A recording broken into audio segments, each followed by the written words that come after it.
how many people are we now importing from Pakistan? And does it depend on sort of as you say, the different kinds of people from Pakistan? Yeah, so I just want to say, Go on.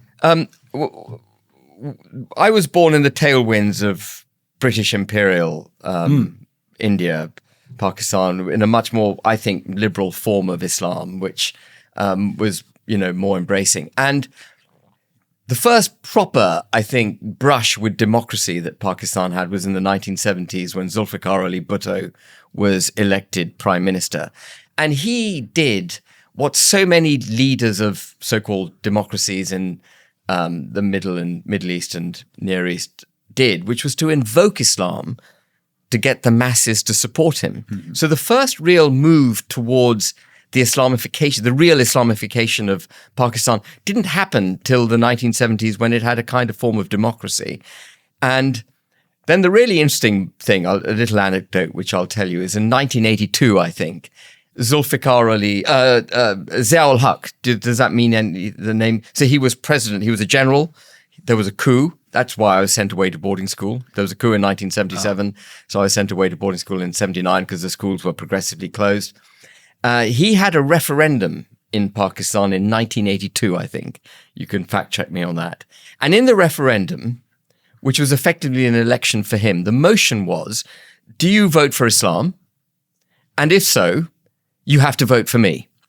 And it was the most blatant invocation of religion at a political level to see himself into office, having been a general taken power by coup. And of course, the majority going into a booth would vote for Islam. So they voted for General Ziaul Haq. And Pakistan has become, it has a struggle with Islam, like so many other Islamic countries. You've got a struggle between Shia Islams and Shia Muslims, Sunni Muslims, and, lots of little factions within all of that too. And, you often have people kicking off against each other because of the brand of Islam that they follow.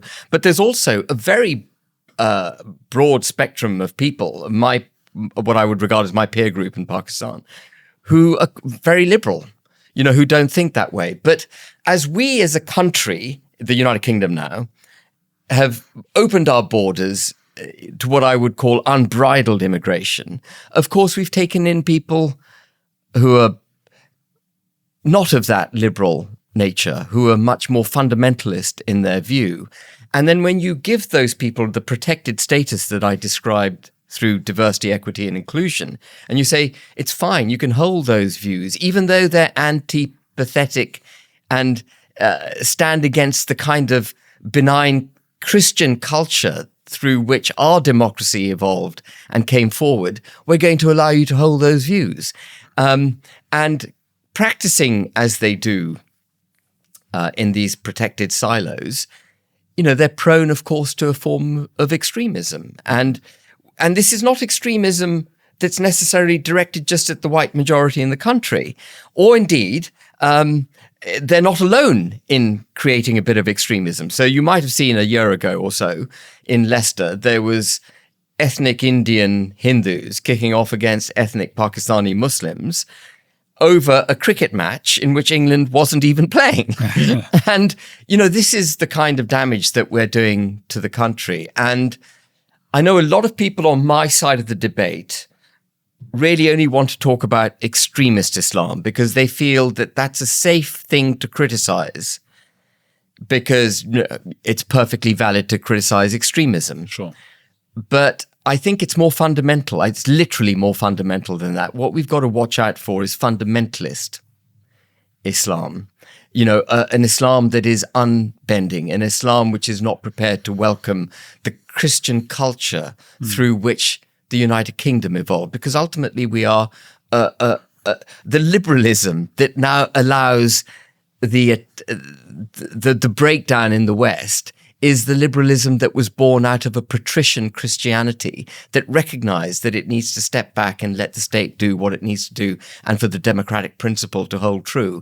And now that is being eaten up. And so I think we need to be slightly braver and we need to talk about some of the problems that fundamentalist Islam present to British culture. Is that not, in a sense, a synonym for extreme Islam? I think it's broader. I think, because extremism is born out of fundamentalism, absolutely, because fundamentalism doesn't bend, but it's a stepping stone to extremism. And I think we need to recognize that just because someone's not an extremist doesn't make them compatible with our Christian culture.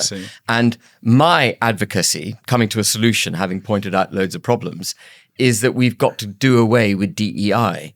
We've got to roll back immigration dramatically, and we've got to have a positive move towards integration. We've got to integrate we've got to have a society again. We've got to have a common culture, because without a common culture, we will both be economically, constitutionally, and culturally undermined.